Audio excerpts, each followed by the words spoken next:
본 방송에서 제공하는 투자 정보는 투자 판단에 대한 조언입니다. 방송에서 제공하는 주식의 가치, 가격 상승 및 가격 하락에 대해서는 방송사에서 보장하지 않습니다.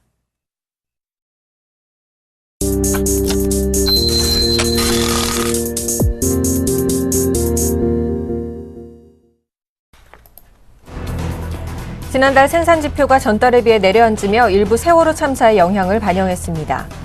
통계청이 30일 발표한 4월 산업활동 동향을 보면 지난달 전 산업 생산은 전달 대비 0.5% 감소했습니다.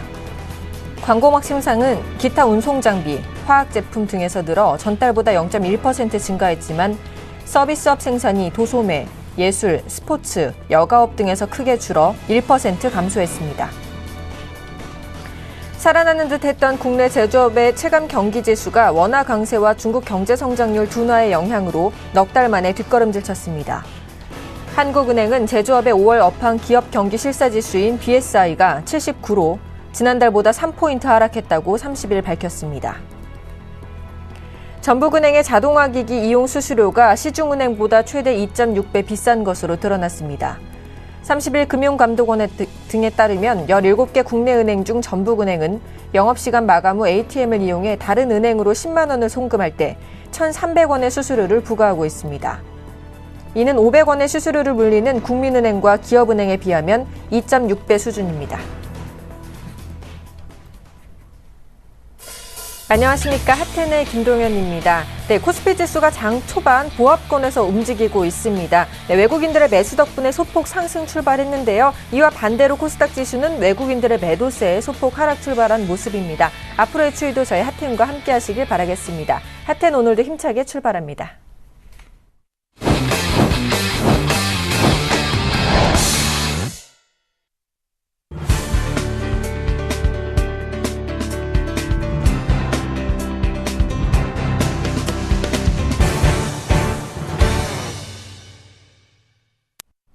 금주의 핫 이슈를 점검해보고 다음 주 주목할 만한 이슈를 미리 점검해보는 시간입니다. 대한민국을 대표하는 독립리서치 올라FN의 강관우 대표 자리하셨습니다. 어서 오세요. 안녕하세요. 반갑습니다.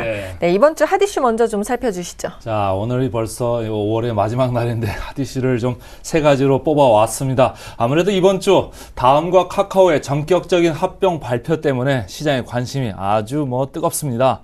제일 먼저 핫 이슈로 좀 살펴보기로 하고요. 삼성전자, 최근에 외국인들이 계속 사들어오고 있는데 웬일인지 기관들은 안 사는데 외국인만 사자가 집중되고 있습니다. 오늘 더 자세히 좀 살펴보기로 하고, 마지막으로 연기금이 최근까지 코스닥을 사들어왔던 주체인데 최근에 좀 돌았습니다. 그래서 이 세 가지를 중심으로 좀 이슈별로 살펴보도록 하겠습니다. 다음과 카카오 전격적으로 합병을 발표했죠. 아무래도 이제 일부에서는 통 큰 결정이다. 이 전격적인 발표라는 데는 전략적인 생각이 들어 있거든요. 그래서 이재용 씨가 이제 5대 주주로 내려앉음에도 불구하고 전격적으로 카카오를 아는 이런 격이 됐는데, 한편에서는 이렇게 통 큰 결정이다 이렇게 생각들을 하는데, 한편에서는 우회상장이다. 실질적으로 보면은 카카오가 내년 5월쯤에 이제 IPO를 계획을 하고 추진하고 있었는데 전격적으로 지금 발표를 한 게 우회상장을 하기 위한 거지 다른 거는 없다. 이렇게 보는 또 일부의 그 냉소적인 시각도 있습니다. 그래서 그걸 좀 잘 살펴봐야 되는데, 주가는 일단 다음 카카오한테는 조금 긍정적으로 반응을 했죠.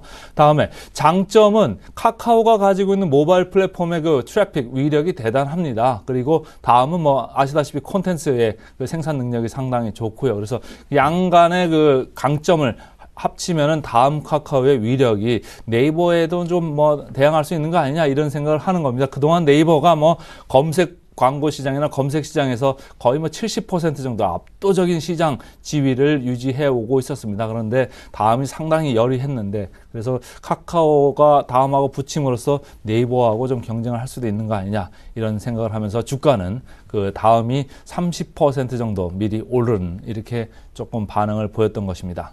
자, 다음 카카오 1대 1.556 합병 발표 제가 이렇게 이제 정리를 해봤습니다. 다음에 기업 가치가 이제 1조 4천 정도 됩니다.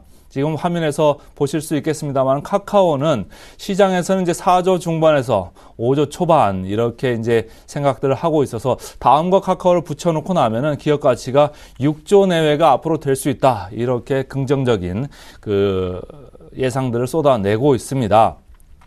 주요 주주는 말이죠. 다음에는 이재용 씨가 대표 주주였었는데 카카오를 붙이고 나니까 빨간 박스 안에 정리가 되어 있습니다. 이재용 씨는 5위 순위로 밀려나는 반면에 김범수 의장이 22.8%로 제일 상위에 위치를 하게 됩니다. 네 번째 있는 위메이드 4.2% 게임 업체죠. 위메이드 최근에 주가가 등락이 심했는데 저희 온라이프에서는 오늘도 좀 좋게 좀 다시 보자. 주가가 원위치에 왔다 이렇게 해서 강조를 드린 바 있고요.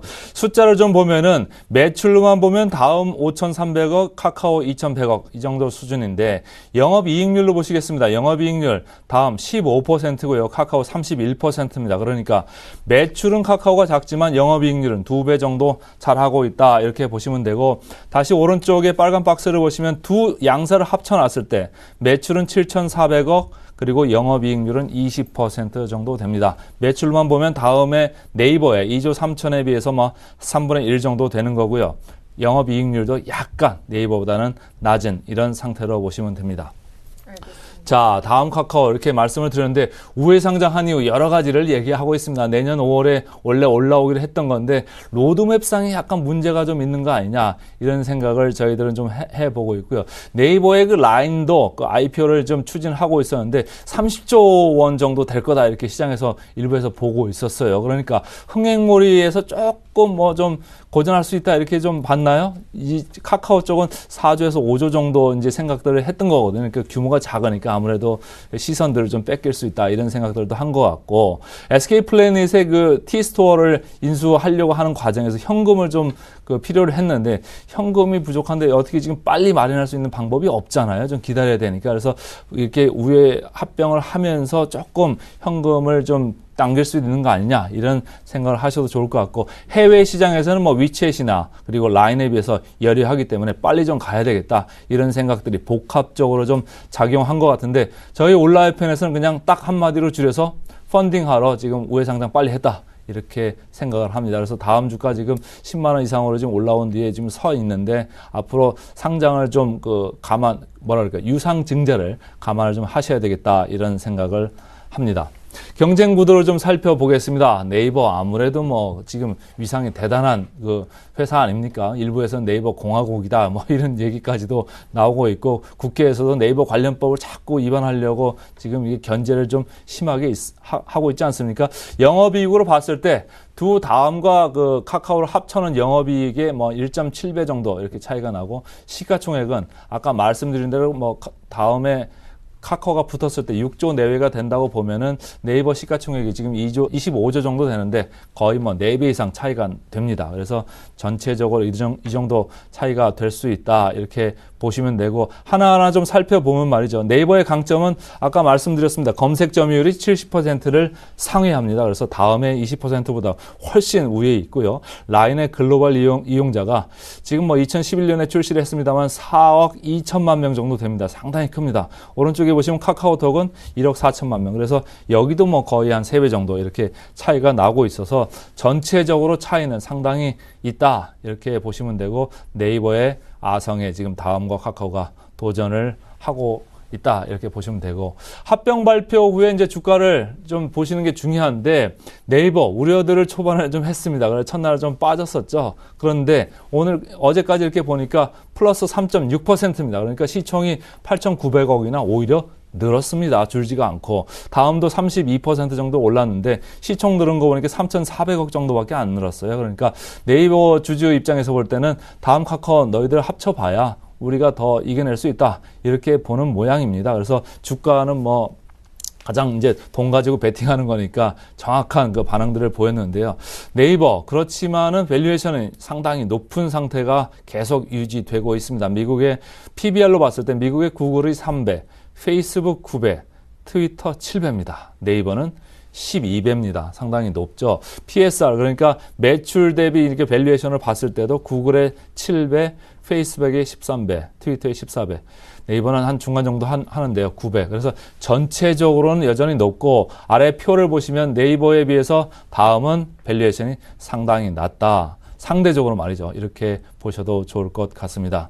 시장 반응을 간단히 제가 좀 줄여봤습니다. 좋게 보는 데는 시너지가 있을 것이다. 카카오의 그 모바일 플랫폼하고 다음에 콘텐츠가 붙었으니까 앞으로 성장성이나 수익성 상당히 좋아질 수 있다. 이렇게 이제 보시는 반면에 일부에서는 글쎄요. 이렇게 보는 거죠. 네이버의 그 주가 시가총액이 늘은 걸 보면서 카카오가 해외 시장에 뭐 성과가 있느냐. 다음도 해외 쪽에서 인지도 그렇게 높지 않다. 이렇게 보면서 해외 시장에서의 열이한 지금 상태가 앞으로도 계속 될 거다. 이렇게 이제 보시는 거죠. 어쨌든지 그 증권가의 애널리스트들은 다음에 목표 주가를 10만 원대로 아주 전격적으로 많이 올리고 있습니다. 최고가는 뭐 11만 5천 원까지 이렇게 나왔는데요. 신한금융투자에서 나왔군요. 근데 전일 종가가 10만 원이니까 약간 뭐 10% 정도 룸은 있습니다만은 아까 제가 말씀드린 대로 상장, 추가적인 유상증자의 가능성이 있기 때문에 전체적으로 너무 급하게 보시지 말자. 천천히 보셔도 되겠다. 이미 주가는 다 올라온 감이 있어서요. 그래서 좀 천천히 보시고 오히려 주변 주인 아까 말씀드린 위메이드 같은 거를 좀 단기적으로 그 히트앤드런 종목으로 좀 보셔도 괜찮은 거 아니냐. 이렇게 저는 생각을 합니다. 자, 이제 두 번째 이슈로 좀 넘어가 보겠습니다. 삼성전자를 빼놓을 수 없는데요. 외국인들 계속적으로 삼성전자를 사 들어오고 있습니다. 외국인들이 삼성전자를 지금 사 들어오는 모양이 사실은 조금 우리나라를 전체적으로 사는 모양 같기도 하고 아니면 삼성그룹만 사는 모양 같기도 한데 어쨌든지 실적보다는 지금 주주가치 상승 쪽으로 지금 배팅을 하면서 외국인들이 들어온다 이렇게 생각을 하시면 되고 삼성전자 현재 뭐 이 현금이 43조 정도 이렇게 쌓여 있고 매년 30조 원의 그 잉여 현금 흐름을 감안하면 내년에 이제 100조 간다는 거 아닙니까? 그래서 자사주 살 수도 있고 배당할 수도 있는데 어떻게 보면 지난주에도 제가 말씀드렸습니다만은 당이론이다. 사야 된다. 이런 얘기고 한쪽에서는 가능성을 보면서 살 수 있다. 이런 기대감을 하면서 계속적으로 사 들어오는 거고 계속 말씀드립니다만은 10번 중에 7번은 자사주 매입 기대감에 올랐고요. 3번 정도는 매입을 발표하고도 올랐습니다. 그러니까 어쨌든지 자사주에 관련되는 희망과 기대를 섞으면서 지금 주가가 올라가는데 기관들은 웬일인지 보통주를 못 사고 우선주로만 가고 있습니다. 뭐 투자 제한 때문에 그러는데 이제 곧 풀리는데 기관들이 현재까지는 삼성전자 보통주보다는 우선주를 많이 사고 있다. 이렇게 보시면 되고 삼성전자가 올라가기 때문에 코스닥 쪽이 오히려 매물 그 압박의 지금 현 상태다 이렇게 보시면 되고 최근까지 연기금은 코스닥 상당히 샀습니다만 조금 돌아서는 것도 거기에 좀 이유가 있지 않을까 개인적으로는 이렇게 생각을 해보고 있습니다. 자, 외국인들 삼성전자 외국인 그 수급이 집중되고 있는데 지분율이 말이죠. 2월 27일 날 50%를 돌파했어요. 그리고 어제 보니까 50.9%까지 이렇게 올라와 있습니다. 뭐 은행들도 사실 외국인 지분율이 상당히 높은데 외국인들 제가 제목을 사고 또 사고 이렇게 해놨죠. 왼쪽 밑에 막대 그래프가 계속적으로 사들어오고 있는 외국인들의 순 매수를 보여주고 있습니다. 반면에 오른쪽에 그 아래에 파란 그래프들은 주도권을 빼앗긴 기관 제가 이렇게 제목을 지었습니다만은 기관들은 계속적으로 보통주를 팔고 있습니다. 그래서 좀 이 점을 좀 지켜보셔야 되는데 우선주로만 지금 뭐 아까 그 집중되고 있다 그래서 저희 올라이프에서는 삼성전자 우선주를 좀 보자. 삼성물산 우선주도 마찬가지입니다만은 우선주를 당분간은 더 봤어야 된다 이런 생각을 계속 하고 있고요. 외국인들이 이렇게 사는 데는 2분기 실적 아무래도 봐야 되는데 전체적인 컨센서스는 9조 이렇게 생각을 하고 있는 모양입니다. 저희 온라이프에서는 9조 원 정도보다는 조금 낮을 거다 이렇게 보고 있는데 어쨌든 컨센서스를 기준으로 해서 전년 대비 마이너스 5.5%의 역성장을 기대하고 있는 영업이익입니다. 그래서 영업이익만 보면 사실은 삼성전자 주가가 올라가는 게 어떻게 보면 이상하죠. 근데 지금은 삼성전자의 영업이익 이런 수치보다는 앞으로 주주정책이 어떻게 갈 거냐 이런 쪽에 사람들의 생각들이 특히 외국인들의 생각들이 많이 달려있는 것 같습니다.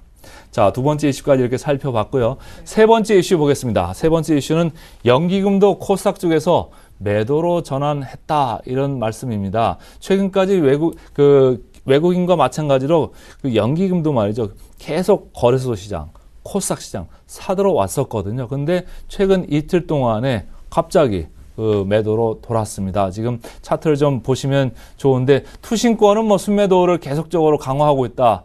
연일 뭐 말씀을 들었을 겁니다. 연기금은 그런데 요번에 갑자기 연속 매도로 지금 전환을 했습니다. 그래서 조금 변화하는 포인트를 좀 보셔야 되는데 거래소는 말이죠. 거래소는 연기금이 순매수를 여전히 지속을 하고 있습니다. 외국인들이 뭐 떠났다가 지금 겨우 이제 약간 순매수로 돌은 거에 비해서는 거래소에서 연기금 순매수는 상당히 지속성이 있는데 최근에 코스닥은 오른쪽 그 동그라미 보시는 바와 같이 급격히 줄고 있습니다. 사실은 투신권이 그 코스닥을 팔고 있음에도 불구하고 연기금은 사고 있었거든요. 그래서 이렇게 그 사고 있었는데 최근에 판 게 좀 이채롭습니다. 그래서 외국인들이 사는데 지금 삼성전자를 사고 있는데 연기금도 좀 같은 전략으로 가고 있는 거 아니냐 이렇게 개인적으로 좀 판단을 하고 있고요.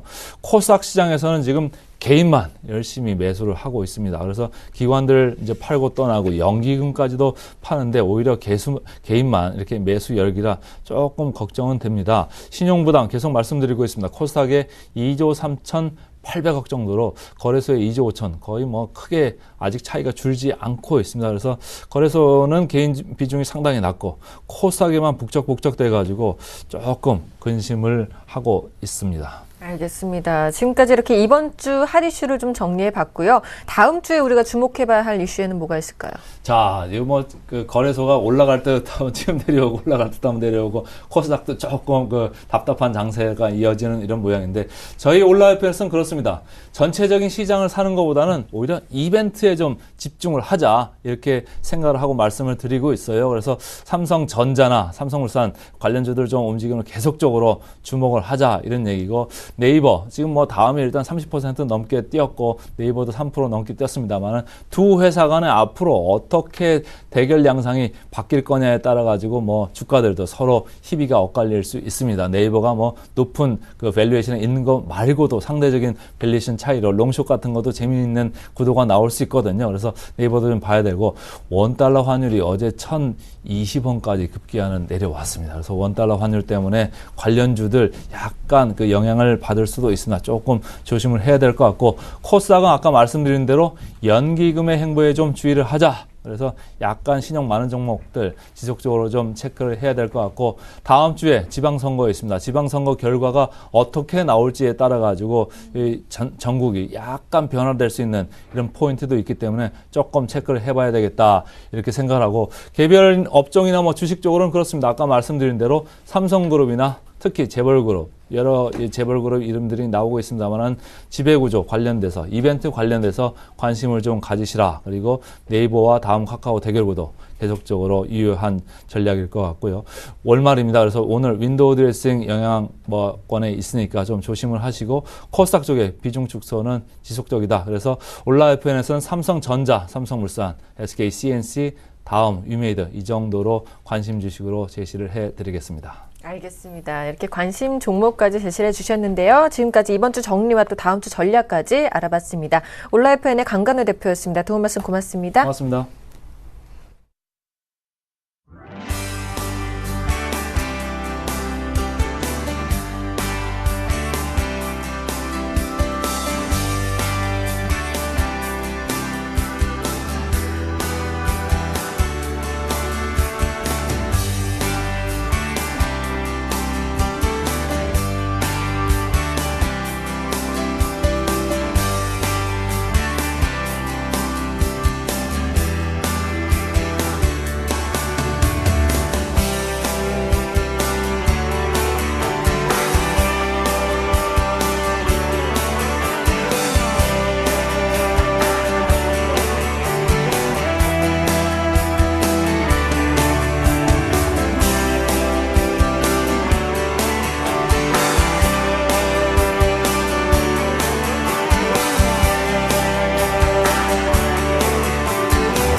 네, 드리마의 시즌2입니다. 예측 불허의 국내 증시 속에서 울고 웃는 개미들을 대표해서 오늘도 박정우 PD와 정지현 멘토가 나왔습니다. 어서 오세요. 안녕하세요. 네, 먼저 한 주 동안 어떻게 지내셨는지 먼저 여쭤볼게요. 네, 이번 주도 아주 잘 지내고 있었습니다. 근데 요즘에 시청자분들도 이 감기를 좀 조심해야 될 것 같아요. 저도 어제 감기 걸려가지고 아주 고생을 하고 있는데요. 여름이라고 방심하지 않으셨으면 좋겠습니다. 정지현 멘토는 어떻게 지내셨어요? 예, 지난주에는 좀 바빴습니다. 강연회도 좀 진행을 했었고요. 그리고 캠핑도 좀 다녀왔었고요. 나름대로 이 힐링을 하면서도 일을 했었는데 참 바쁘게 지냈던 한 주가 아니었나 싶습니다. 알겠습니다. 그렇다면 먼저 우리 박 PD의 지난주 포트폴리오를 확인하고 더 자세한 얘기를 나눠보겠습니다. 포트폴리오 확인해 보겠습니다. 현금 비중은 15%고요. 한전 KPS 10%, 바텍 20%, 미동전자통신 5%, 팜스토리 10%, 오이솔루션 20%, 차이나하우란 20%의 비중으로 보유 중입니다. 한전 KPS 마이너스 0.9%의 수익률을 보이고 있습니다. 바텍은 36%나 되는 높은 수익률로 보유 중이시고요.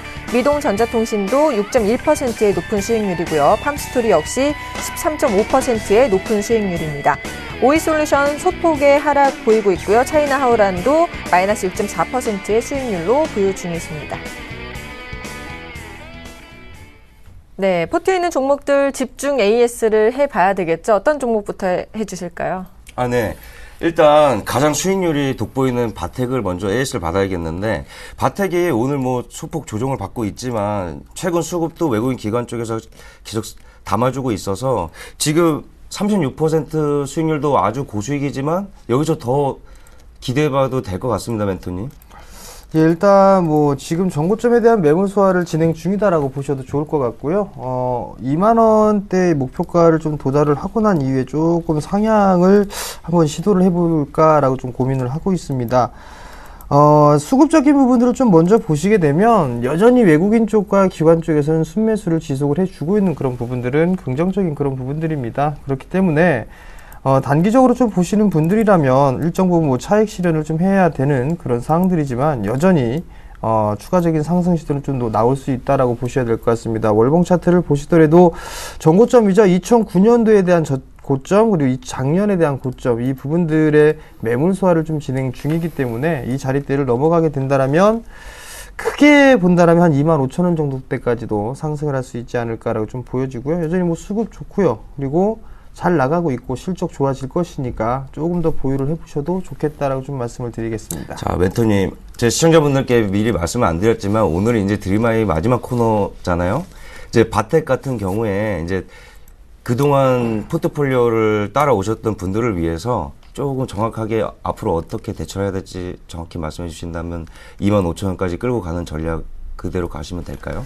지금 비중이 제가 나름대로 이 종목을 좀 많이 해드리기 위해서 비중에 대한 부분 전략을 좀 세워드리지는 않았습니다. 만약에 지금 자리대가 좀 불안하다라고 한다라면 절반 정도를 좀 챙겨주세요. 정고점에 대한 부분들이니까 절반 정도 좀 챙겨주시고 나머지 물량만 좀 끌고 가시는 게 좋을 것 같습니다. 잠깐 차트를 좀 보시면 주봉 차트를 좀 보시게 되면 작년 고점에 대한 매물 소화 과정이 좀 진행을 하고 있는 그런 사항들이거든요. 결국엔 이 자리대는 넘어갈 수 있다라고 좀 보셔야 될 것 같습니다. 뿐만 아니라 월봉을 보시더라도 마찬가지예요. 지금 고점권역에 대한 이 돌파 시도가 나와주고 있는 그런 사항들이고 고점을 넘어섰다가 다시 눌림목 구간입니다. 결국엔 지금 자리대에서는 충분히 이 매물 소화를 하고 난 이후에 2만원대를 다시 안착을 해주는 그런 모습들은 나타날 수가 있습니다. 다만 오늘같이 시장이 좀 흔들리거나 이렇게 되면 좀 불안한 그런 분들이 있거든요. 그렇다면 절반 정도는 챙겨주세요. 챙겨주시고 나머지 물량만 끌고 가는 전략이 좀 좋을 것 같고요. 그리고 일봉상 좀 보시게 된다면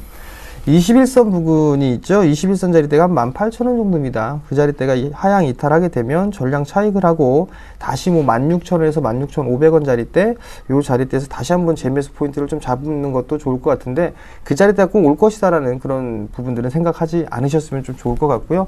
이왕이면 투자 관점으로 좀 보셨던 부분들은 나머지 물량 조금 끌고 가시는 거예요. 그러니까 한마디로 말씀드리면 지금 절반 파시고요. 나머지 물량만 끌고 가시는 전략 그렇게 좀 말씀을 드릴게요. 네, 바텍 다음으로 고수익률 벌이고 있는 지금 팜스토리 13.5%인데요. 근데 팜스토리 같은 경우에 멘토님 좀 알쏭달쏭 하거든요. 왜냐면 팜스토리 같은 경우에는 1차 목표가 달성 많이 시청하신 분들은 알겠지만 목표가 달성한 후에 이 팜스토리 종목 또한 목표가 상향을 2,000원으로 하시면서 또 고수익을 내고 있는데 지금 수급으로 봐도 외국인 기관 쪽에서 대량으로 팔았다가 다시 매수해주고 기관도 그런 모습을 보이고 있는데 이 팜스토리 이 알쏭달쏭한 이 팜스토리 어떻게 대처하면 좋을까요? 네, 알쏭달쏭할수록 더 들고 가시면 됩니다. 1880원짜리 때인데요. 지금 매물 소화 과정이고요. 원화 강세가 지속되고 있는 그런 상황입니다. 그렇기 때문에 실적은 더 좋아질 겁니다. 아마 2분기 때 실적은 1분기 때보다 더 좋지 않을까라고 좀 판단을 하고 있거든요. 대부분 사료 업체들의 실적이 조금 좋아지는 그런 모습들이 나타나고 있고요. 특히나 이지바이오의 주가 흐름들을 좀 잠깐 살펴보겠는데요. 이지바이오를 좀 보시다라면 신고가를 기록을 한 이후에 지금 눌림목 구간에 있습니다. 즉 과거 2013년도에 대한 고점 테스트를 진행을 하고 있는데 이 매물 소화를 하고 나면은 추가적인 상승 시도는 충분히 나올 수가 있습니다. 그렇기 때문에 2,000원은 분명히 넘어갈 겁니다. 그러니까 편안하게 좀 보유를 하시는 전략 말씀을 좀 드리도록 하겠습니다. 그렇다면은 항상 정매팀이 말씀하시면 익절가를 만약에 정해주신다면요? 익절가를 정해 드린다라면 이 종목 같은 경우는 한 61선 정도를 좀 봐야 되겠죠. 61선 정도를 좀 봐야 될 것 같은데 그 부분들은 아직까지 이격에 대해서 이렇게 크게 벌어지거나 그런 부분들은 없습니다. 그렇기 때문에 익절가를 뭐 만약에 잡아 드린다면 1,750원 정도가 좀 되지 않을까 싶거든요. 그러니까 이 부분만 깨지지 않는다면 괜찮다라는 말씀 드리도록 하겠습니다. 네. 지금 조금 아쉬운 게 있다면 미동전자통신 저희 이제 드리마이 시즌2에 오면서 무려 어마어마한 수익률을 내다가 지금 잠깐 조정을 받고 하락을 하면서도 아직 6% 수익을 내고 있지만 그래도 이 미동전자통신 그래도 어떻게 계속 끌고 간다고 보시나요? 일단 절반은 차익을 하고 나머지 절반 물량을 좀 가지고 있는 그런 상황들이거든요. 매수가가 6,600원 정도입니다. 61선 자리대를 아직까지는 지지를 해주고 있는 그런 상황들이거든요. 그렇기 때문에 일단 61선이 깨진다면 나머지 물량도 절반에 대한 나머지 물량도 다 차익을 하는 관점이 좀 좋을 것 같고요. 매물이 조금 쌓여있는 그런 상황들이기 때문에 아마도 이 자리대는 당분간은 좀 못 넘어가지 않을까 싶습니다. 즉 7,500원 자리대가 좀 될 것 같거든요. 그렇기 때문에 기술적인 반등이 나오게 된다라면 7,500원 정도가 오게 되면은 그냥 매도를 하는 게 좀 좋을 것 같고요. 그리고 리스크 관리 자리대죠. 즉, 최종적인 익절 라인은 61선 자리대입니다. 61선 자리대가 약 6,700원 정도가 되거든요. 그 자리대가 오게 되면 그냥 나머지 물량도 다, 익절을 하는 전략 말씀을 좀 드릴게요. 네, 알겠습니다. 그리고 오이솔루션 같은 경우에 솔직히 어제도 어마어마한 호재 뉴스도 나고 실적이 엄청난 상승을 보이고 이런 좋은 호재가 있는 종목인데 참 못 가거든요. 이거 꼭 매일용을 보는 느낌입니다, 멘토님. 시즌1 때. 그렇게 되지는 않습니다. 아마도 성장성이 좀 있는 사항들이고 1분기 실적이 상당히 좀 잘 나왔습니다. 그리고 2분기 실적도 나름대로 좀 괜찮을 것이다 라고 좀 전망을 하고 있어요. 다만 지금 박스권역으로 좀 진행되는 그런 모습들입니다. 2만원대에서부터 한 16,000원 이 사이에서 박스권역의 모습들 진행을 하고 있는데요. 금일 21선과 61선 위에서 좀 거래가 되고 있는 그런 상황들입니다. 그렇기 때문에 어느 정도 이제 하방 경진 좀 보이고 다시 이제 상승으로 돌아서는 모습들이 충분히 나오지 않을까라고 좀 보여지거든요. 제 목표가를 21,000원 정도를 일단 좀 잡아드렸는데요. 우선적으로 봤을 때는 2만원짜리대를 넘어가느냐 넘어가지 못하느냐 이 부분들일 겁니다. 제가 개인적으로 생각했을 때는 뭐 중국 쪽이라든가 미국 쪽이라든가 이 통신 장비 쪽 이런 쪽에 대한 수주가 좀 나오지 않을까라고 좀 생각을 하고 있거든요. 하반기로 갈수록 좀 더 좋은 그런 모습들이 좀 나타날 것으로 좀 보여지기 때문에 좀 여유 있게 본다라면 괜찮다라고 좀 먼저 말씀을 드려보도록 하겠습니다. 약 한 2% 정도 손실권역에 있는데요. 크게 걱정하실 부분들은 없다라고 좀 말씀을 드려보도록 하겠고요. 편안한 마인드로 좀 보시는 게 좋을 것 같고 시장이 크게 밀린다고 해서 이 종목이 마찬가지로 막 크게 밀리지는 않습니다. 그러니까 편안하게 보유하는 전략 말씀드릴게요. 네, 근데 오이솔루션이 약간 거슬리는 게 있다면 기관하고 기타 금융종의 이 매도 물량이 약간 신경이 쓰이는데 이 부분은 어떻게 해석하시나요? 신규 상장을 하고 나서 보유예수 물량이 조금 출회가 되는 그런 모습인 것 같습니다. 그렇지만 이제 개인 쪽에서 받아주는 그런 모습들은 수급적으로 놓고 봤을 땐 크게 좋은 부분들은 아니거든요. 다만 이제 외국인 쪽에서도 간헐적으로 좀 매수가 들어와 주고 있고요. 아마도 이 물량이 소진이 얼추 다 됐을 겁니다. 얼추 다 됐기 때문에 진짜 몸집이 좀 가벼워질 수 있다라고 좀 보셔도 좋을 것 같고요. 충분히 상승할 수 있으니까 보유해보자라고 좀 말씀드릴게요. 네, 그러면 이제 앞으로 이제 AS를 못 해주시니까 장기적으로 끌고 가보겠다 하시는 분들한테 전략을 짜주신다면요? 예, 일단 넘어서야 될 자리대는 2만 원 자리대다라고 좀 말씀을 드려보도록 하겠고요. 그리고 많이 올라가는 흐름들이 나오게 된다라면 저는 2월 달에 고점이 형성했던 26,400원이죠. 이 자리대는 넘어가지 않겠느냐라고 좀 보고 있습니다. 중장기적인 성장성을 좀 갖추고 있는 그런 기업이기 때문에 길게 보게 된다라면 이 자리대는 충분히 넘어가고도 남는다라고 좀 말씀을 드려보도록 할게요. 다만 이제 목표가를 말씀을 드리거나 하게 되면 그 자리대까지 항상 기다리십니다. 일단 대응을 좀 못 하시는 분들이 좀 상당히 많거든요. 그럴 때는 16,000원 자리대, 이 자리대가 깨지게 되면 일단 리스크 관리를 필히 하셔야 된다라는 거, 그 부분들을 좀 기억을 하셨으면 좋을 것 같고요. 리스크 관리를 못 하게 되면 어떻게 되는가는 현대로템을 보시면 아실 겁니다.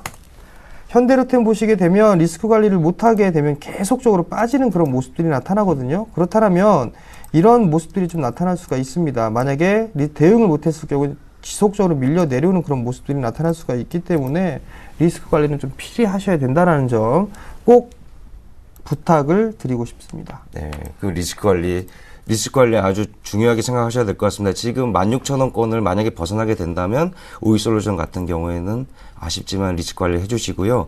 그 다음에 마지막으로 한전 KPS입니다. 솔직히 처음에는 좋은 모습을 보이다가 요즘 약간 주춤하고 있는데요. 근데 한전 KPS 올 하반기에 좋은 모멘텀도 있고 상당히 좋지 않습니까, 멘토님? 나름대로 좀 괜찮을 것이다 라고 좀 보고 있습니다. 다만 이제 많이 올랐기 때문에 쉬어가는 구간이 좀 나온다라고 보셔도 좋을 것 같습니다. 최근의 모습을 좀 확대를 해서 보시게 되면 전저점을 좀 이탈해주는 그런 모습들이 나타났어요. 근데 63,000원 자리 때는 좀 지지를 해주고 있는데 일단 여기서 체크를 해봐야 될 부분들은 61선을 좀 하회했다라는 얘기는 추세가 좀 깨졌다라고 좀 보셔도 좋을 것 같거든요. 결국엔 가격 조정이나 아니면 기간 조정이 좀 나올 수가 있는 그런 사항들입니다. 그렇지만 뭐 크게 훼손을 하지는 않을 것이다라고 좀 보고 있고요. 올해도 실적은 좀 좋을 것으로 예상을 하고 있습니다. 중국 쪽에서 신재생 에너지에 대한 관심이 좀 많은 상황들이고 원자력에 대한 비중을 좀 높일 것으로 예상이 되고 있는 그런 상황들이기 때문에 일단 한전 KPS는 좀 실적은 괜찮을 것이다라고 말씀을 드려보도록 하겠고요. 우리나라도 마찬가지로 원전에 대한 비중을 오히려 조금 더 늘리는 그런 모습입니다. 그렇기 때문에 중장기적으로는 괜찮은 모습입니다. 아마 올 하반기 때까지는 지켜보셔도 괜찮지 않을까라고 좀 생각을 하고 있습니다. 네, 그렇다면 지금 시청하시는 분들도 한전 KPS 한번 매수해도 된다고 보시나요? 지금 가격? 지금 자리대에서 매수를 하는 흐름들보다 사실 지금 좀 관망이 좋을 것 같습니다. 63,000원 자리대를 지지를 해주느냐 그 부분들을 확인을 해봐야 될 것 같거든요. 그렇기 때문에 그 자리대가 이탈이 되면 일단 리스크 관리를 좀 해야 되지 않을까 싶습니다. 많이 빠지게 되면 아마 이거 6만원도 깰 수가 있는 그런 모습들이거든요. 그렇다면 63,000원 자리대를 깨면 일단 리스크 관리를 하시고요. 그리고 다시 6만원 하회하는 그런 모습들이 나타나게 되면 그때 재매수 포인트를 좀 잡아가는 게 좋을 것 같다라고 좀 말씀을 드리도록 하겠고요. 중장기적으로 상승을 해주는, 즉 장기적으로 상승하는 종목군들 같은 경우 241선 정도를 단기적으로 좀 훼손했다가 추세를 복귀하는 그런 경우들이 있거든요. 그렇기 때문에 지금 241선 자리대가 57,000원대에 근접을 해 있는 그런 상황들입니다. 이 자리대까지는 열어두고 봐야 되는 그런 상황들이기 때문에 장기적으로 보시는 분들은 지금 현재는 관망이다라는 분들 말씀을 좀 드릴게요. 네, 그럼 한전 KPS 같은 경우에 만약에 방송을 보시고 이렇게 따라와 주신 분들이 있으시다면 그 63,000원짜리를 아주 중요하게 보셔야 될 것 같고요. 만약에 그 부분을 깨게 된다면 꼭 리스크 관리 해주시길 부탁드리겠습니다. 그리고 이게 매주 항상 멘토님한테 똑같은 질문만 하게 되는데요. 역시나 지금 기관이 찬물을 끼얹고 있습니다. 코스피 같은 경우에. 이거 어떻게 정말 한마디 해주시죠? 일단 지금 지수가 많이 빠지게 되면 1차적으로 1980, 2차 1960 좀 말씀을 드렸을 겁니다. 차트를 좀 보시게 되면 아마 그 박 PD의 드림 하이 때에도 말씀을 드렸다시피 지수는 1930대까지는 밀려 내려올 수 있습니다라는 분들 좀 말씀을 드렸고요. 그리고 난 다음에는 눌림목 구간이 나오게 되면 1981차고 1962 2차 포인트라는 부분들을 좀 말씀을 드렸을 겁니다. 근데 최근의 모습을 보시게 되면 지난주 이번 주 화요일이었었죠. 27일이죠. 1980포인트대를 한번 찍어주는 그런 모습이 나타났었거든요. 결국에는 옵션 동시만기입니다. 다음 달에 그 다음 달까지 동시만기일 때까지 이게 쉬어간다라면 아마도 매수 포인트가 좀 돼야 될 겁니다. 그리고 또 하나는 기관 쪽에서 매도가 나와주는 그런 모습들이란 말이에요. 결국에 무슨 얘기냐면 투신 쪽에서의 매도가 상당히 좀 많이 있습니다. 투신 쪽에서 매도가 나온다라는 건 펀드 환매에 대한 물량들이거든요. 근데 펀드 환매에 대한 부분들 이렇게 크게 우려는 하지는 않으셔도 될 것 같습니다. 2011년도 때부터 줄기차게 2000포인트만 되게 되면 펀드 환매 물량이 엄청나게 나오는 그런 상황이었는데요. 그 부분들을 외국인이 다 소진을 했다라는 얘기입니다. 이번 연도죠. 3월 중순경부터 현재까지 5조 원이 넘는 금액을 좀 외국인 쪽에서 매수를 해줬거든요. 그 단가가 지수로만 환산하게 되면 거의 2000포인트 부근입니다. 근데 항상 수익을 많이 내는 외국인들이 2000포인트에 왜 매수를 했을까라는 부분들 한번 생각해 볼 필요성이 있을 것 같습니다. 우리나라랑 가장 밀접하게 보고 있는 부분은 중국 쪽인데요. 중국이 요번에 PMI 지수가 좀 괜찮게 나왔단 말이죠. 그럼 6월 달도 한번 관심 있게 좀 봐야 되는데 6월 달도 괜찮게 나올 것이다 라고 예상을 하는 것 같습니다. 그 부분들 때문에 외국인 쪽이 매수를 해주고 있다라고 좀 보셔도 좋을 것 같고요. 하반기 때는 올해 시장이 좀 더 좋을 것으로 계산을 하고 있는 그런 상황들이고 달러 인덱스의 흐름을 좀 보시더라도 장기 추세 상단권역을 넘어선 그런 모습들입니다. 결국엔 아마도 2050포인트짜리 때는 구경은 분명히 할 것이다 라는 거 말씀을 좀 드려보도록 하겠고요. 그게 옵션 만길, 동시 만길 전이냐 후냐 요 상황이지 시장이 죽거나 크게 밀려 내려오지는 않을 것이다 라고 좀 보시는 게 좋을 것 같습니다. 네. 근데 제가 지금 한 가지 에이스를 빼먹은 게 있어서 하나만 더 여쭤보겠습니다. 지금 차이나 하오란 같은 경우에 지금 엄청 애를 먹이고 있잖아요, 멘토님. 차이나 하오란 어떻게 접근하면 좋을까요? 그냥 갖고 계세요. 아, 이것도 그냥 갖고 쭉 가면 됩니까? 네, 그냥 갖고 계시면 됩니다. 시장이 밀려 내려옵니다. 근데 이 차이나 하오란 같은 경우는 나름대로 좀 견조한 모습들이 나타나고 있거든요. 지난 4분기 때의 실적이 이렇게 썩 좋지가 않았어요. 일회성 비용이 들고, 근데 1분기 실적은 바로 회복해주는 그런 모습들이 나타났거든요. 또 하나, 여기에다 증설까지 했습니다. 증설까지 했는데, 그 증설을 한 공장에서 현재 진행하고 있는 게 고부가 가치 제품을 현재 생산을 하고 있단 말이에요. 가동까지 들어갔고, 그럼 충분히 2분기 실적은 1분기 때보다 더 좋을 것이다라는 계산을 할 수가 있습니다. 차이나우란 같은 경우는 좀 말했지만 종이를 좀 생산하죠. 폐지나 이런 부분들을 활용을 해서 우리나라의 절반 수준밖에 되지가 않습니다. 그렇기 때문에 성장성 좀 충분히 있는 사항들입니다. 결국 보유를 해도 충분하다라는 말씀 좀 드려보도록 하겠고요. 증시 격언에 이런 얘기가 있습니다. 횡보는 길고 시세는 짧다라는 격언이 있거든요. 그 얘기는 1년 365일 중에 300일은 횡보를 해주고 65일만 상승을 해도 정말 대박 수익이 날 수가 있는 그런 상황들이거든요. 마찬가지로 지금 올라가고 난 이후에 긴 지금 거의 3개월째 횡보를 해주고 있는 그런 모습들인데 이 구간도 당연히 넘어설 수 있다라고 좀 보셔도 좋을 것 같습니다. 그 근거는 실적이다라고 좀 보시면 좋을 것 같고요. 마찬가지로 기술적인 흐름들을 좀 보신다면 상승을 해주는 모습들이 나타났을 때는 거래량이 증가가 됩니다. 근데 조정을 받을 때는 거래량이 감소가 되는 그런 모습들이 나타나고 있죠. 거래량이 없이 지금 현재 진행이 되고 있기 때문에 큰 문제는 없다라고 좀 보셔도 좋을 것 같고요. 만약에 이 주식이 없다라고 하신다라면 충분히 분할 매수 포인트로 잡아도 충분하다라는 말씀 드려보도록 하겠습니다. 네. 그리고 이제 하반기 전략을 이제 정멘토님 오늘 마지막 또 코너 방송이니까 이제 시청자분들 올 하반기에는 어떤 전략을 짜야 될지 한마디 해주신다면요. 하반기에 대한 전략은 일단 주식 비중은 좀 늘리는 게 좋지 않겠나라고 좀 생각을 하고 있습니다. 여러 가지 근거가 있겠지만 첫 번째는 항상 2000포인트만 오게 되면 펀드에 대한 얘기입니다. 펀드 환매에 대한 얘기들이 나오고 있는데 좀 전에 말씀드렸던 것처럼 2010년도 때부터 펀드 환매에 대한 물량은 꾸준하게 출회가 되는 그런 상황들이었습니다. 거의 이제 매물 소화를 좀 진행했다라고 좀 보셔도 좋을 것 같고요. 두 번째 근거를 좀 찾아보게 된다라면 최근에 이 대형주들이 좀 안 좋은 그런 모습들이 많이 나타나고 있습니다. 물론 기본적으로 깔아놓고 볼 수 있는 게 실적적인 부분들인데요. 실적이 이제 1분기를 바닥을 찍고 난 이후에 돌아서지 않겠느냐라는 기대감이 형성이 됐었습니다. 근데 막상 뚜껑을 열어보니까 이거 혹시 2분기도? 라는 그런 물음표를 달고 있는 그런 상황들이거든요. 아마 중국 지표가 돌아서게 되면 자연스럽게 실적의 개선은 나타날 것이다 라고 좀 보셔도 좋은데 여전히 걸림돌이 ELS에 대한 부분들입니다. 그 ELS, 즉 원금 비보장형에 대한 ELS 부분들이 7월 달에 최대 규모로 있는 그런 사항들입니다. 그렇기 때문에 7월 달까지는 ELS가 많이 만기가 된 그런 종목군들 같은 경우는 조금 당분간 좀 피해 주시는 거 좋을 것 같은데요. 그게 대표적으로 화학 섹터가 있고요. 그 다음에 정유 섹터가 있고, 그 다음에 조선 섹터가 있습니다. 조선 중에 현대중공업이 제일 많고요.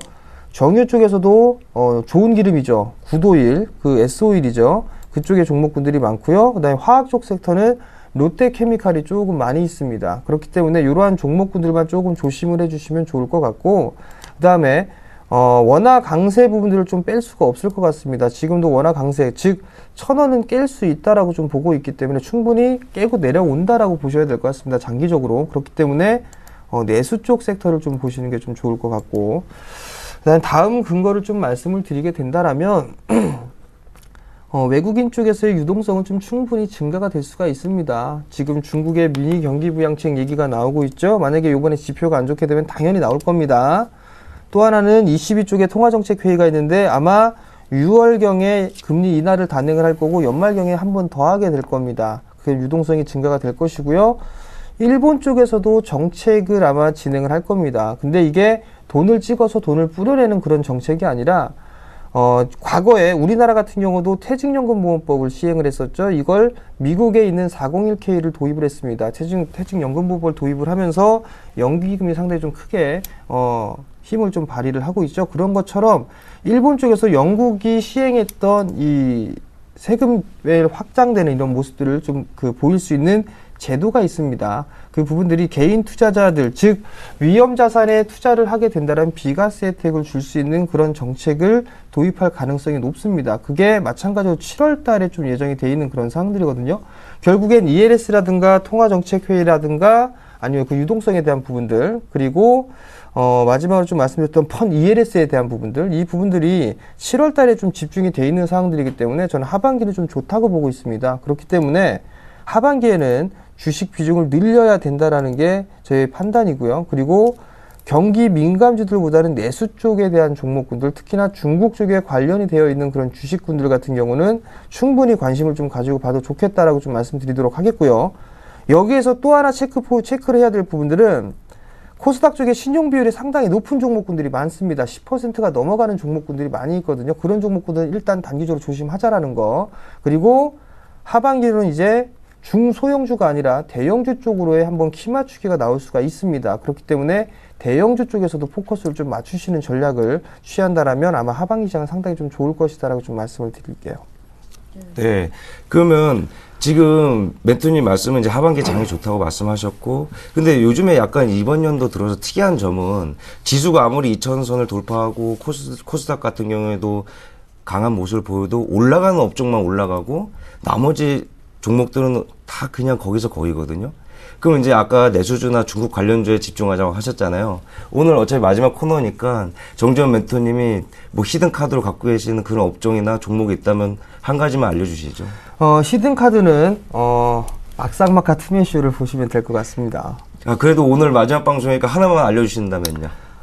일단 제가 말씀을 드릴 수 있는 부분들은 상당히 좀 종목군들이 많이 있습니다. 많이 있는데 여기서 좀 체크를 해봐야 되는 부분들은 지금 제가 제안을 해드렸던 포트나 이런 종목군들은 지속적으로 좀 관심을 가지셔도 좀 좋을 것 같습니다. 뿐만 아니라 제가 지금 보고 있는 부분들은 과거에 제 상당히 좀 예민하게 봤던 부분들이 삼성 그룹주들에 대한 얘기들을 좀 상당히 예민하게 좀 봤었거든요. 왜냐하면 지분 구도에 대한 부분들 때문에 일단 상당히 좀 예민하게 좀 봤었는데 이제는 삼성 그룹주들을 이제 서서히 좀 봐도 되지 않겠느냐라고 좀 보고 있습니다. 특히나 이제 삼성물산이나 아니면은 삼성생명이나 이런 종목군들 좀 보셔도 좋을 것 같고요. 그 다음에 삼성 SDS가 최대 주주로 있는 그런 기업이 있습니다. 그게 이제 크레딧이라는 기업이죠. 최근에 급등이 나오고 난 이후에 매물 소화를 좀 해주고 있는 그런 모습들인데 아마 단기적으로는 그 시세의 흐름들이 끝나지는 않을 겁니다. 그렇기 때문에 그 크레딧이라는 종목군들도 한 번쯤은 좀 관심 있게 좀 보셔도 되지 않겠나라고 좀 생각을 하고 있고요.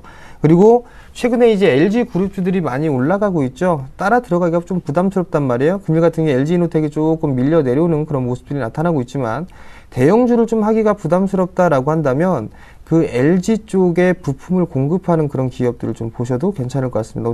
대표적으로 LB세미콘이라든가 아바텍이라든가 이런 기업들이 있거든요. 특히나 이 오늘 신문 기사에, 오늘 인터넷에 나온 부분들을 보게 되면 스마트폰 부분들이 이제 흑자로 전환이 될 것이다라는 그런 얘기들을 했단 말이에요. 그런 부품사들도 자연스럽게 좀 좋아질 수가 있습니다. 근데 여기서 체크를 해야 될 부분들은 과거에 옛 영광을 누렸던 하드웨어 쪽이 있을 겁니다. 스마트폰 부품주들 역배열이죠. 역배열 종목군들 일단 쳐다보지 마시기 바랍니다. 만약에 역배열 종목군들 하반기 때 본다면 아마도 올 하반기도 그냥 꽝이다 라는 말씀을 좀 드려보도록 하겠어요. 그러니까 결국엔 정배열 종목군들 좀 보시기 바랍니다. 하반기 때 상당히 좀 많은 종목군들이 있는데 가장 좋은 부분들은 정배열 종목군들을 좀 보시는 게 좋을 것 같아요. 잠깐 차트를 보시면 거래소가 지금 현재 정배열 초입 구간입니다. 정배열 초입 구간이기 때문에 이러한 모양새가 있는 그런 종목군들을 좀 보시는 게 좋을 것 같습니다. 적어도 241선을 안착시켜 놓고 주가가 그 위에 있는 그런 종목군들 좀 보시는 게 좋을 것 같고요. 그것도 아니다 싶은다면 61선 위에 있는 그런 종목군들 위주로 좀 접근을 하는 그런 전략, 그리고 여전히 내 수준은 좀 괜찮다라는 거, 그런 부분들 좀 체크를 하시면 하반기 시장 좀 괜찮을 것이다라고 좀 말씀을 드리겠습니다. 네. 하반기에 굉장히 큰 상승이 올 것이다 이렇게 말씀하셨는데 내수주에 집중을 하다 보면 좀 장이 그렇게 큰 상승은 어렵잖아요. 그렇긴 하죠. 네네. 과거에 지금 대세 상승을 했었던 시기를 보게 되면 2003년도 때부터 진행이 됐던 그런 부분들인데요. 나름대로 이 주도주가 형성이 될 겁니다. 주도주가 형성이 된다라면 최소한 한 개 섹터가 생기는 게 아니라 2개 이상의 섹터가 형성이 되거든요. 첫 번째로는 내수 쪽에서도 일단 봐야 되지만 일단 트로이카 쪽을 좀 보고 있는 그런 사항들입니다. 뭐 IT, 그다음에 건설, 금융 이쪽을 좀 보고 있는 그런 사항들인데 정배열되어 있는 종목군들이 솔솔 나오고 있죠. 일단 IT 쪽도 그렇고. 근데 여기서 좀 봐야 될 부분들은 복병이라고 좀 볼 수 있는 섹터는 자동차 쪽입니다. 자동차 쪽도 일단 포함을 시켜놔야 되는데 그 이외의 섹터들을 좀 보게 되면 정배열 종목군들은 그렇게 많지가 않거든요. 그리고 과거에 좀 일본계 자금이 들어오거나 그런 와타나베 부인에 대한 귀환이다 뭐 이런 기사거리가 나오는데 그들 자금들이 좀 많이 사는 게 트로이카 쪽을 좀 많이 샀었습니다. 그렇다면 이쪽에 한번 주도주의 흐름들이 좀 나올 수 있지 않겠느냐라고 좀 생각을 하고 있기 때문에 이러한 종목군들 좀 관심 있게 좀 봐야 되지 않겠느냐? 혹은 주도주가 업종으로 생기는 게 아니라 삼성 그룹주들이 시총을 끌어올리면서 지수가 상승을 할 수도 있다라는 점도 한 번쯤은 좀 생각해 봐야 될 것 같습니다. 네. 네. 지금 이제 정재원 매토님이 이제 하반기 시장 이제 좋게 보셔도 되고 비중 늘려도 되고 아주 좋은 말씀 많이 해주셨으니까 많이 참고하셔서 하반기에도 좋은 수익률을 내시길 바랍니다. 그리고 이제 오늘부로 이제 박피디 드림아이가 이제 마지막인데요. 이제 저는 그동안 이제 시청자분들께서 저한테 회사에 전화하셔가지고 저한테 응원도 해주시고 여러 가지 좋은 말씀 해주셔서 정말 감사드리고요. 그다음에 이제 저는 이제 더 좋은 프로그램 만들기 위해서 이제 방송 출연하지 않고 이제 프로그램을 열심히 만들기로 했습니다. 그래서 오전 10시랑 그다음에 오후 2시, 3시 방송 더 좋은 프로그램으로 만들어서 시청자분들한테 보답하도록 하겠고요. 그다음에 이제 정재원 멘토님도 한마디 해주신다면요. 잘린 건가요? 그건 아닙니다. 일단 이 포트폴리오를 좀 하면서 느꼈던 부분들은 비중이나 이런 부분을 사실 압축을 해서 좀 하고 싶은 그런 부분들이 있었는데 좋은 종목군들 위주로 좀 소개를 시켜드리고자 비중을 이렇게 많이 하거나 그러지는 않았습니다. 다만 제가 해드렸던 이런 방식대로 좀 진행을 하게 되면 힘든 시장도 나름대로 꿋꿋하게 좀 버틸 수 있지 않을까라고 좀 판단을 하고 있고요. 당부드리고 싶은 분들은 단기적으로 이 하루하루의 시세를 연연해하지 않고 좀 여유 있게, 즉 유연하게 좀 본다라면 아마도 좋은 결과가 있을 겁니다. 그리고 저도 여전히 다른 프로그램에서 출연을 하고 있고 새로운 프로그램에 출연할지 안 할지 모르겠습니다만 열심히 하도록 하겠습니다. 네. 또 우리 시청자 여러분들을 위해서 마련한 강연회가 있으시다고요? 네, 이번 주 주말입니다. 내일하고 모레인데요. 부산과 대구에서 강연회를 좀 시작을 합니다. 저뿐만이 아니라 예병군 멘토하고 김선윤 멘토 이렇게 진행을 하는데요. 토요일 날에는요, 부산입니다. 부산 진역 5번 출구, 7번 출구 나오시면 바로 부산일보가 있거든요. 10층에서 진행을 하고요. 그 다음에 다음 날은 대구에서 진행합니다. 대구는 부산일보 부산일보에서 진행을 하거든요. 시간은 2시에 좀 진행을 합니다. 2시에 오시면 될 것 같고요. 아마도 오시게 되면 하반기 전략이나 이런 부분들에 대해 좀 말씀을 드릴 테니까 많이들 좀 오시기 바랍니다. 참고로 무료입니다. 무료 강연회를 좀 진행을 하는데요. 무료로 하는 게 제일 좋다라는 평을 받고 있으니까요. 많이들 오시는 게 좋을 것이다라는 말씀 드리도록 하겠습니다. 알겠습니다. 많이 참석하셔서 좋은 정보 얻어가시길 바라겠습니다. 이제 마지막으로 최종 포트폴리오를 확인해 보겠습니다. 현금 비중 15%입니다. 한전 KPS 10%, 바텍은 20%, 미동전자통신은 5%, 팜스토리는 10%, 오이솔루션은 20%, 차이나하우라는 20%의 비율로 보유 중이십니다. 네, 수익률도 살펴보겠습니다. 한전 KPS는 마이너스 0.9%의 수익률이고요. 바텍은 36%의 높은 수익률입니다. 미동전자통신 6.1%의 높은 수익률이고요. 오이솔루션 소폭의 하락입니다. 0.5%의 수익률 보여주고 있고요. 팜스토리는 13.5%의 높은 수익률, 차이나하우라는 조금 아쉽게 마이너스 6.4%의 수익률로 보유 중이십니다.